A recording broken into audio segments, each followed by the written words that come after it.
welcome to this episode of ArtsAbly in Conversation. My name is Diane Collin. I am a white woman with short brown hair, blue eyes and glasses, and today I wear a dark blue top. Behind me is a brown piano in a room with white walls. This series presents artists, academics, and project leaders who dedicate their time and energy to a better accessibility for people with disabilities in the arts. You can find more of these conversations on our website, artsably.com, which is spelled ArtsAbly.com.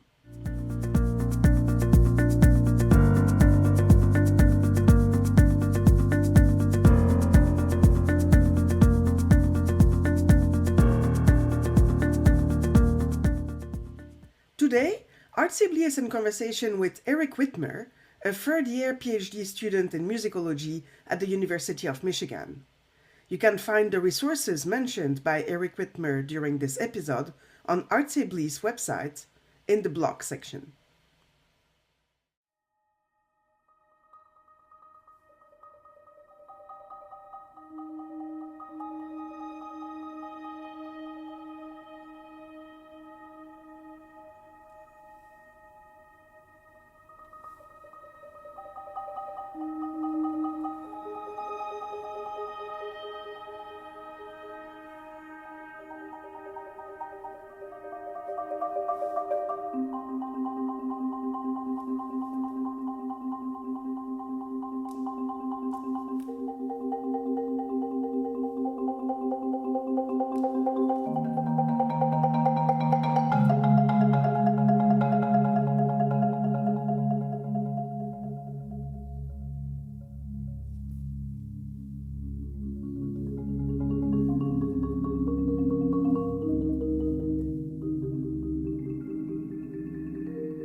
Welcome to this new episode of ArtsAbly in Conversation. Today I am with Eric Whitmer, who is a third-year PhD student in musicology at the University of Michigan. Their research draws from the field of disability studies and digital studies and seeks to understand how and why people utilize music to make the world better. So we're going to talk about that. That's a very interesting concept. Welcome, Eric. Thank you so much for having me. I'm so excited to be here. Long-time listener, first-time caller, it's going to be great. Yeah, definitely. Well, thank you. Okay, so I always start these interviews by asking about the background of my guests. So would you mind telling us where music comes from, what your artistic practices are about, and also if you could provide a visual description, that would be awesome. Thank you. Yeah, sure. So Hi, I'm Eric. I use they, he pronouns. Right now, I'm sitting in my office, which is filled with bookshelves of books that I'll pretend are all academic. Some of them are probably more romance novels than academic books right now, in this current moment. I'm wearing a blue jacket and have a purple button down on. I'm white. I have green Warby Parker signature glasses on. And yeah, black hair, doing the thing. We're existing. And so the rest of the question, sorry, was about the like where I am right now and just my background in music. Yeah, and where you come from also. There we go. Okay. Well, I hail from Northern California, which is a very interesting place because it rejects all of the stereotypes of regular California and is rather conservative. And so it's a very interesting place to grow up. But I was introduced there through a school of the arts and because my parents had sent me to piano lessons when I was a kid and I had no interest in it. I was the world's worst pianist. I still maintain that I'm the world's worst pianist. And then when I was at the Writing School of the Arts is the name of the school in case anyone's listening from there. But as I was at RSA, they had the ORF approach to music education was how they ran all of their classrooms. And so the ORF approach is this idea that kids learn music the same way they learn language, so we should be teaching them through dancing and games and all these kinds of things. And so I ended up, doing percussion because ORF approach uses a lot of like xylophones and smaller vibraphones, these kinds of things. And both my parents are community college professors. And so I remember very distinctly getting picked up from school one day and my dad being like, what we need to do is we need to figure out, you need to figure out what you love doing in this world and how you can get paid or get so good at it that you can get paid to do it. Which, a little bit daunting as a small child, but I do maintain like that I'm a musician because of my parents' support. But I responded to him that I loved playing the drums. And so from there I started taking lessons and, played in the community orchestra, started taking lessons with the local university percussionist, then started working with Jake Nisley at the San Francisco Symphony, and then did my undergrad in percussion performance. And then while I was going through, the very traditional conservatory approach, I ended up developing a chronic pain condition related to my playing, which pretty summarily kicked me in the booty and made me have to have a little bit of a early midlife crisis and figure out if I can't play music, who am I, what am I, what is life, what is music, etc., etc. And I'm very grateful to the undergrad profs that I worked with who at the same time that I was kind of having this developing and starting to seek treatment for this chronic pain condition, that these musicology professors, for some like strange universe, like karma, fate, whatever reason, they had put in to the syllabus a lot of disability studies. So Joe Strauss, Extraordinary Measures. My apologies.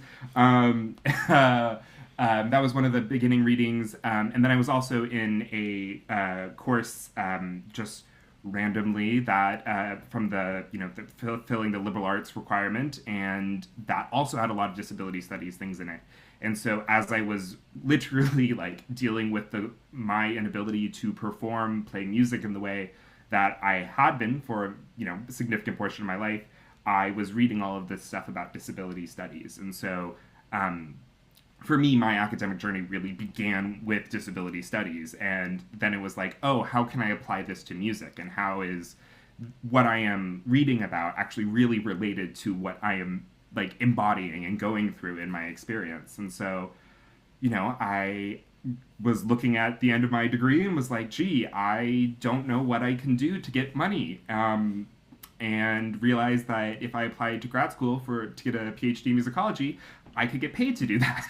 And so I applied to a bunch of jobs and I applied to a bunch of PhD programs, and it happened that the University of Michigan paid better than any of the jobs I got offered. And I was like, great, I love the idea of, getting to go study music and thinking and talking about music for 5, 6, 7 years seems like a wonderful way to spend the next few years, and we'll go from there. And that's kind of how I came to the University of Michigan, and that's where I am now.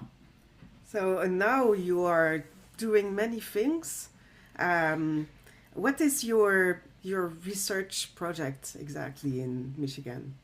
Yeah, so don't tell my dissertation committee this, but we're still working on it. No, I think It's going broadly to be speaking, published, you know that. it's going to be published. They will know about it eventually. Um, no, I think where I am right now is I'm very interested in this idea that music makes the world a better place, because I think that both you and I and anyone that has a background in disability studies can attest what some people say is better does not always actually mean better for everyone. And so I'm very interested in this notion of how people use music to make themselves feel better about things like social development, about gentrification, about these kind of widespread cultural, what's the word I'm looking for?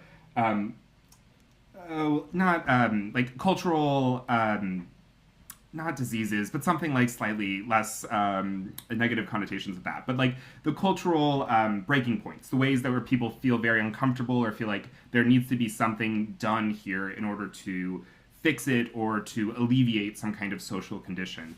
And I think a lot of times what ends up happening is that people turn to music because music's really great. But 9 times out of 10, a lot of people don't always think about what the ways that music is a very contextual definition, and what someone says is music, other people would say is not music, and that there's a lot of entanglements of embodiment, enmindment, race, class, gender, sexuality. All of these things exist within music, even though a lot of times the people that are implementing these large-scale social phenomenons don't always realize the kind of very deep history that comes along with these things. And so for me, I'm still working on what exactly the case studies that I'm going to be incorporating are, but broadly speaking, I do a lot of work with institutions, so I'm very interested in the notion and the technology of philanthropy, and the way that people give money, and the way that music and musical institutions become codified as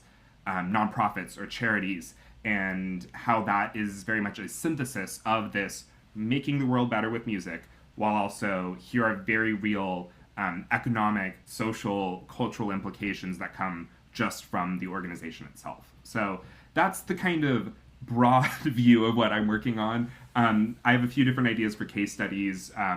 This summer I'm very excited because is after I pass my qualifying exams, I'll get to start going to some different archives and getting to tease out which will probably be the final case studies and actually make it into the dissertation. But yeah, broadly speaking, that's kind of what I'm working on.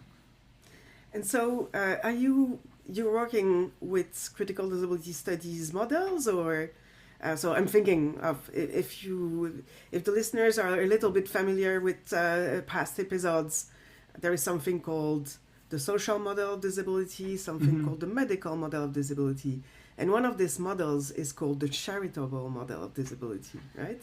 So, are you going to use these kinds of models, and if yes, how? So that's one of the things that I'm actually very curious about. So one of the things that I I need to go into the archives to see. My suspect is that there is a lot of this notion of music making the world better in this kind of through this rhetoric of the charitable model of disability, right? This idea that if you are disabled, you need the help to alleviate yourself of your disability. A lot of that is tied up in things like music therapy, the history of medicalization of and the medicalized usage of music. There we go.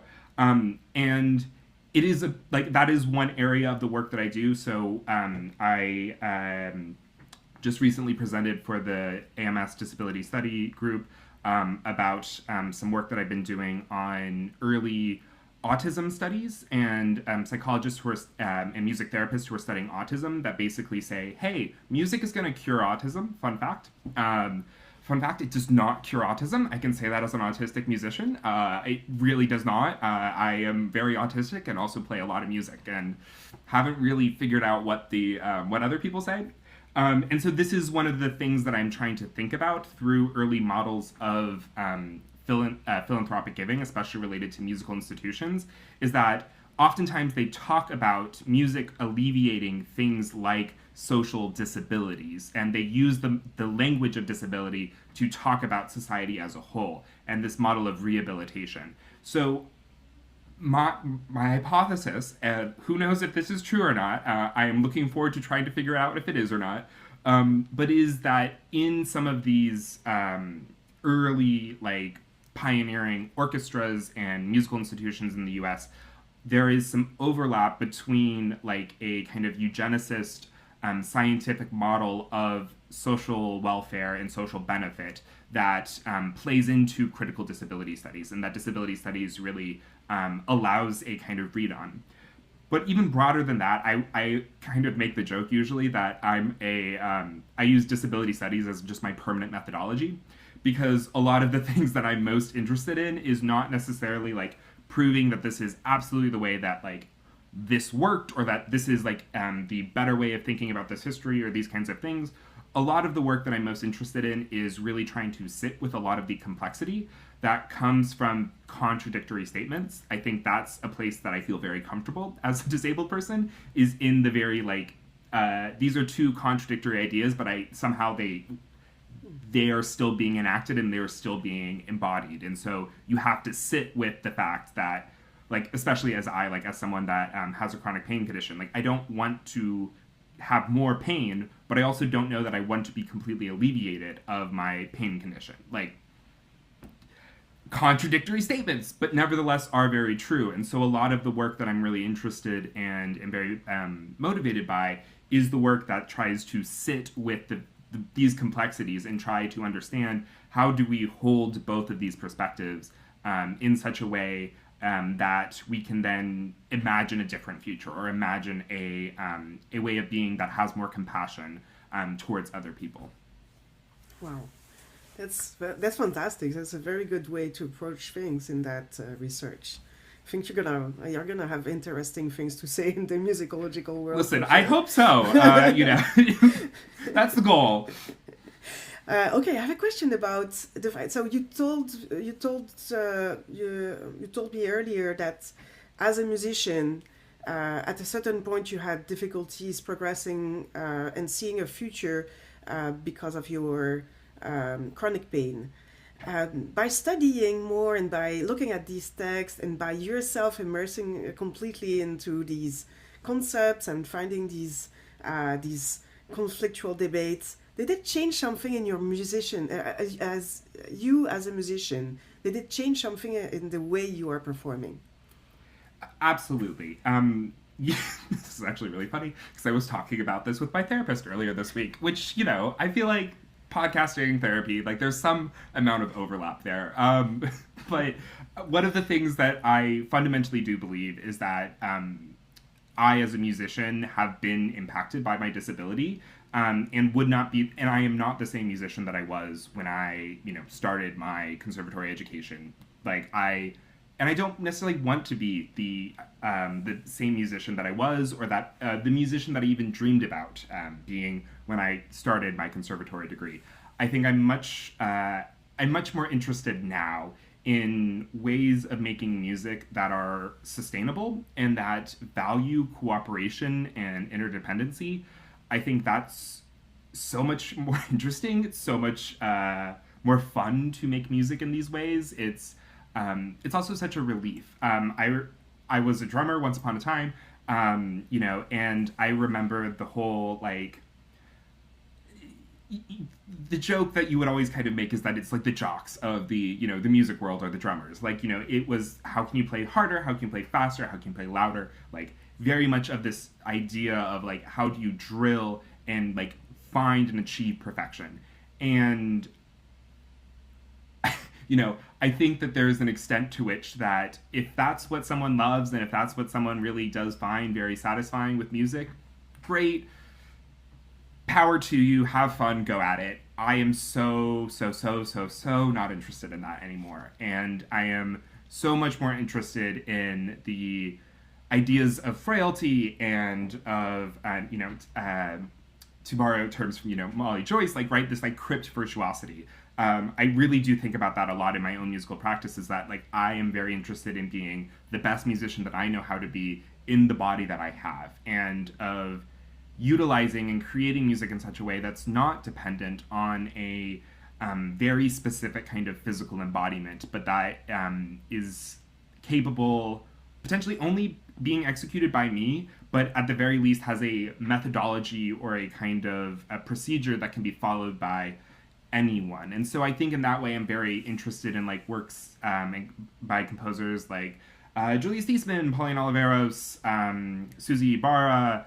I should know more of these off the top of my head. Molly Joyce, I already mentioned. But like these kinds of musicians and thinkers who are really trying to get at the interstices of multiple ways of making music, and to find plurality in acknowledging that there are lots of ways to make sound, and that the more that we try to identify one sound as being the ideal and that we move towards it, the less we have, or less ability we have to hear. And I think what disability studies allows me to think about is the other ways of hearing, and to try and think about where else, what other sounds might be possible. And that's so much more exciting to me than trying to cultivate my body in my musical practice to achieve that, like, you know, thing so that I can play Lieutenant Kiji like perfectly and like win the Chicago Symphony Orchestra percussion job. Like, again, if that's what people love doing, great, go for it. I'm really no longer interested in that.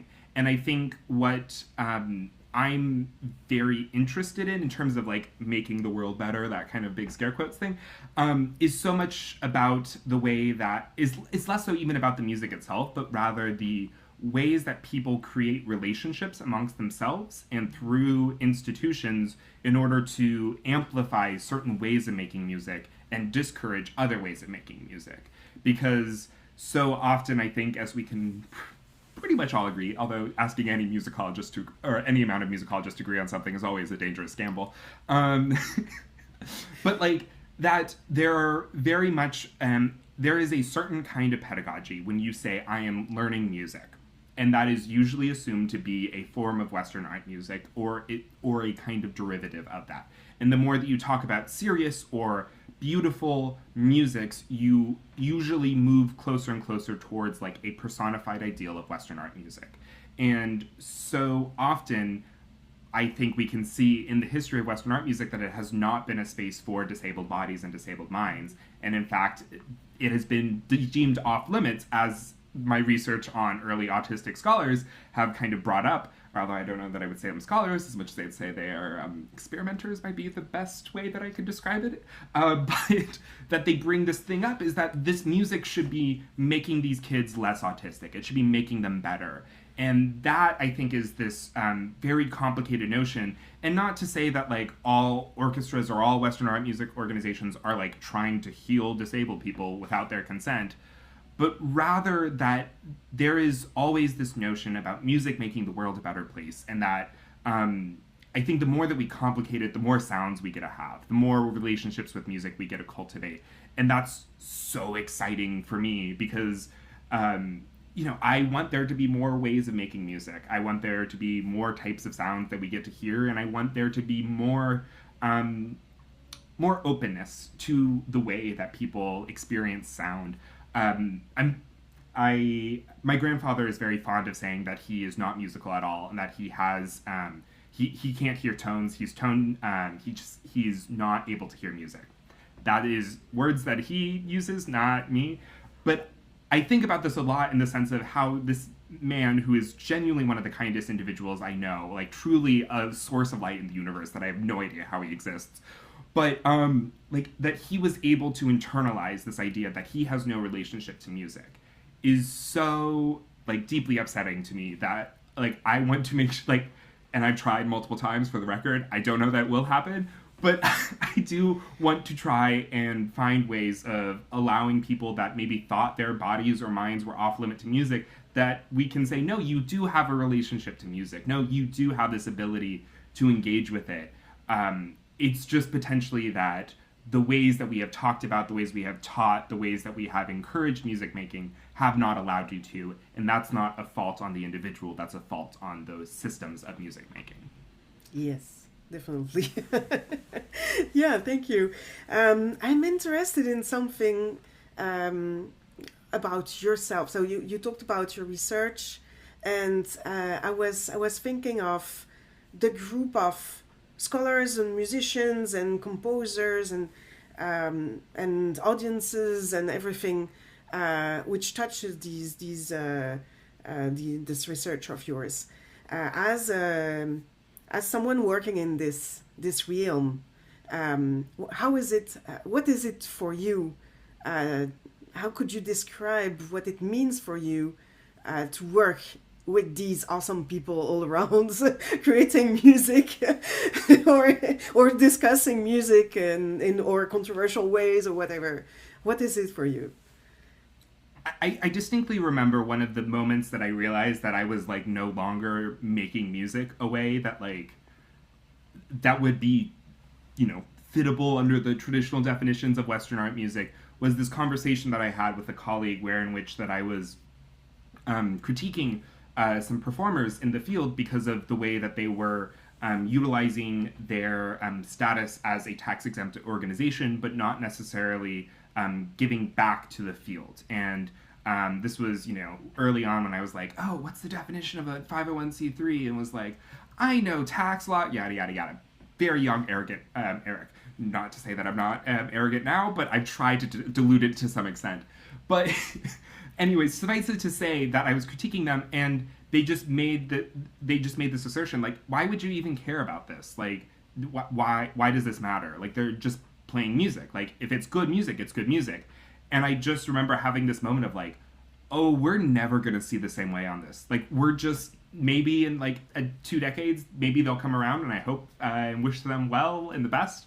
But I think that where I have gotten to the point that I have gotten to is that the music that I am interested in making and the music that I enjoy the most and feel the most collaborative about is the music that we fundamentally try to deconstruct, like the notions of perfection, the notions of like this, like the consecrated, beautiful music that's like 100% pure. And to steer towards like, no, let's do the thing that we can and be very honest about the limitations and the ways that we exist. I've performed, mostly these days I'm performing by myself as a carillonist, because that is something that I decided to learn how to do when I came to the University of Michigan, and there just so happened to be a job posting, and so now I work as a carillonist for a church in Detroit. And I really do love that because it's a fascinating experience. Like, I, as a Jewish person, like, do not know a lot about church. And so I have had to learn a lot of things about the Christian religion, and also, like, how do I create music, and in what ways do I, like, find beauty and make things put together. Like, I'll very distinctly remember during my first year working there, during the High Holy Days season, I had played Avinu Malkeinu during High Holy Days, which is like a Jewish, let's use the word hymn, for lack of a better term, and had played this, and then one of the churchgoers at the end of the concert had come up to me and said, or the service had just, I love this, I just heard God so much in this music, and she definitely did not know it was Avinu Malkeinu. And so it's just this fascinating experience of like, oh, you got something very different out of the thing that I was trying to do. I love that it brought you joy and like some kind of spiritual connection. I don't exactly know how much like I was thinking about like spirituality in the exact same way that you were, but like that's great, and like yay, love that for you, you know. And I think this has really been so influential, like working as a carillonist has been so influential to me as like a musicologist, is because it's so humbling. For a carillon, for anyone that doesn't know, is this big bell tower of an instrument, where in which all like bells are strung with clappers, and then they all come down to kind of like an organ-like console. And then you play the console using your hands and feet.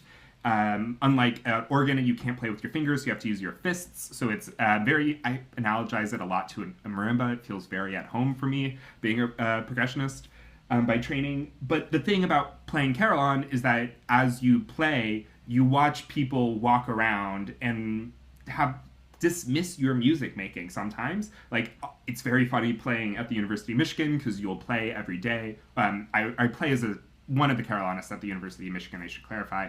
But every day that the university's in session, there is an afternoon carillon concert that goes on. And as you're playing, you'll watch people put on their headphones right after you start playing.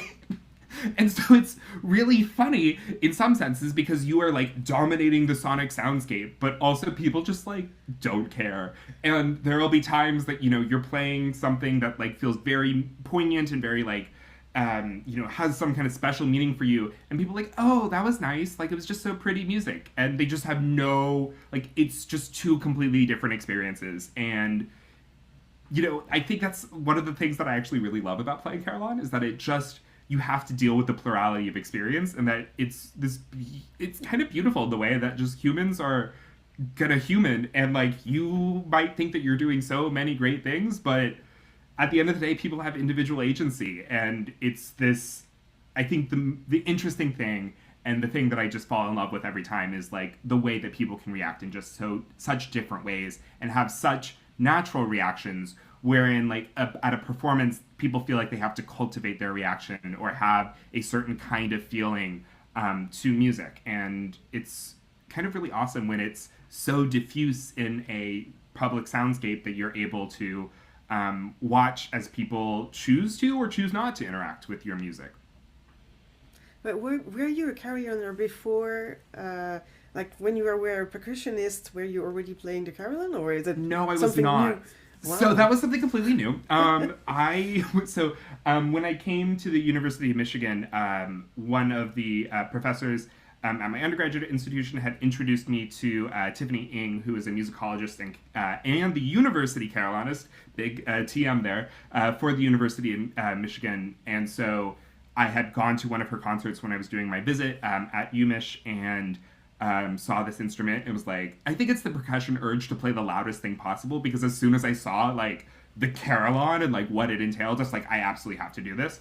And so I started playing it. I thought I was just going to take lessons for a semester, because at that point I was still, my pain condition was pretty consistent, and it was, I was pretty sure I wasn't going to be playing drums anytime in the future. And so I was like, here, I'll do this carillon thing. It'll let me have some amount of music making, and you know, that will just kind of be like a pacifier. Like, you know, I'll wean myself off of making music. And you know, surprise, surprise, I fell in love with it and was like, nope, this is amazing and awesome, and I want to keep on doing this. So I kind of, you know, re-fell in love with like playing music through playing carillon, and then have started playing drums again as, you know, my PT and all of the fun things regimen allows me to. And so that was kind of my way back into music making. Speaking of feeling the music and listening to the music differently, when you play the carillon, can you feel the vibration? Is it a bit like the organ, where you will have some, I mean, not a bit like the organ, but you know what I mean. It's going to be feeling the instrument in a different way that is not listening anymore. Yeah, so it's actually funny. One of the things that I think I never really realized about being a drummer is that you never touch your instrument. And like, you always play through sticks. I mean, sometimes you play with your hands, right? But like, there's always this kind of like removal from the instrument itself. That I always kind of felt as a percussionist. And playing carillon is that on like to the extreme, because even as you're playing, as you press down on any individual lever, you pull a wire, which then brings a clapper against a bell, and that's how the carillon actually like physically makes sound. But it's so loud, the mechanism itself, is that it can be hard to hear the actual bells and the music you're making itself. So usually we actually have amplifiers and like electronic speakers that then allow us to actually hear the sounds that we're making. And so you know, it's this really interesting thing of that, like, you're almost so removed from the music itself that you kind of have to trust and feel this like disconnection and recognize that as the music making process in and of itself. And they're heavy, like especially the University of Michigan carillons. Yes, I did say that right. The University of Michigan has 2 carillons. Please don't ask me why. Again, not my decision. I'm glad they do, but again, not my financial decisions. But these carillons are so big that, especially the historical one that's on Central Campus, when you play the lowest note, it like it's so heavy that it pushes you up. Like you can jump off of that note because that the pedal has that much resistance to it. And so you end up very much feeling like you're pushing against this like very physical thing that then makes the sound. It's this really interesting, and one of these days I'm going to write some really weird musicology thing about like the cyborg musician and like how the carillon relates to the human body, and like there's some new musicology thing in there. I'm working on it, but that's the like it is this kind of very removed process from music making that I really like. It's a challenge in some ways to like really feel like you have a very specific touch on the instrument, and that's what I think makes it entertaining and exciting to play, is that you work to cultivate that very like delicate touch. I try to envision what is happening when you're playing. Listen, one of these days I'll figure it out. We'll find a carillon and we can do it. Okay, great. Let's do Actually, it. one of the University of Michigan carillons is completely ADA accessible, and we are very proud of that, because we don't actually know if any like there are very few carillons in the world that are ADA accessible, but one of ours actually is, which is like for some miracle it actually works. So yeah. This is a perfect reason for me visiting you in Michigan. There we go. Not the only one. Okay, I have a question about, as a musician and as a scholar, who are the people who really counted for you in your career as a musician or as a researcher? You know, that's such a wonderful question. I think there are lots of people. There's this rule in that I got taught when I was still a drummer. No, when I was back in percussion mentality by Josh Quillen of So Percussion. There's a shout out to Josh, another podcast you can go listen to. But he has this rule that he talks about. That's if you're asked for help, you give it, and if you need help, you ask for it. All right, did I say that right? Yes. If you're asked for help, give it, and if you need help, ask for it. And I'm very much of the opinion that is like one of the golden rules of life, that like this is something that I was given a lot of help, so I want to be able to give that back and pass it on to other people and to work with other people in such ways that I was given opportunities and afforded things. So obviously the musicologists at my undergraduate institution, like Melanie Lowe, Joy Calico, Robbie Fry, Doug Shadle, have been hugely monumentally influential to me, as well as some of the music theorists like Stan Link. Also, I'm thinking of at my undergraduate institution, they have all been very much cheerleaders for me as I was starting to do musicology. Also, Rebecca Epstein-Levy was one of my first. It was her class really that I started to really engage with disability studies, and then she had for some reason, agreed to do an independent study with me on disability studies, and that really just blew my mind. I think towards like the kind of what's the word they use? The parasocial is the word that I'm looking for. So I think about like the kind of parasocial parascholar, like I don't know, we can use that mashup of words, but like this notion of like working and learning from people that you feel like you have some kind of like academic or intellectual relationship because their work inspires your own, and that you feel like you want to engage with in some way.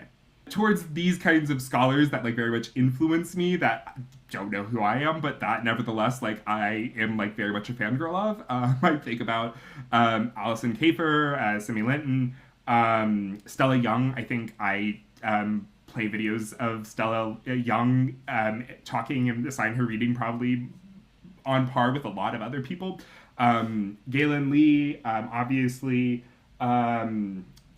towards like musicology realms, I think of works by like Jessica Holmes, Will Chang, Annabelle Mailer are all wonderful scholars whose work I very much enjoy and whose work makes me like very excited about like, oh my gosh, I can't wait to think about this and to like read their next thing. Yeah, like, so those are the names that are coming to my mind right now, but then also just like towards the people that are always rooting for me, obviously I have to shout out like my parents and family, and then also, my friends that have rooted me along the way.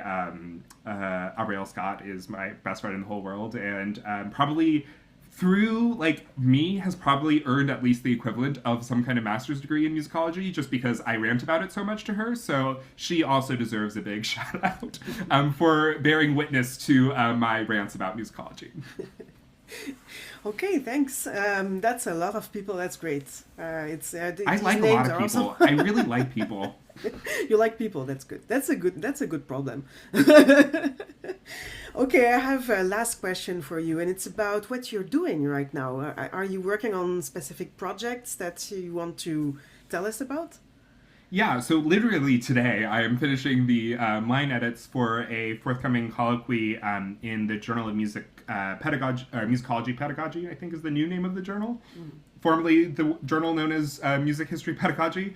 That is coming out soon as a thanks to the AMS Disability Study Group, and so that my portion of that is talking about, or it's entitled, there we go, I pulled it up so I make sure I get it right, the relevance of kairotic spaces in musicology classrooms, and is basically using the theorization done by Margaret Price and Remy Yurgau about this idea of how do we design or think about trying to design a classroom that is flexible and that is designed in such a way that we think about accessibility as being a collaborative endeavor instead of being something that students navigate by themselves. And so that's the thing I am actively, literally working on right now.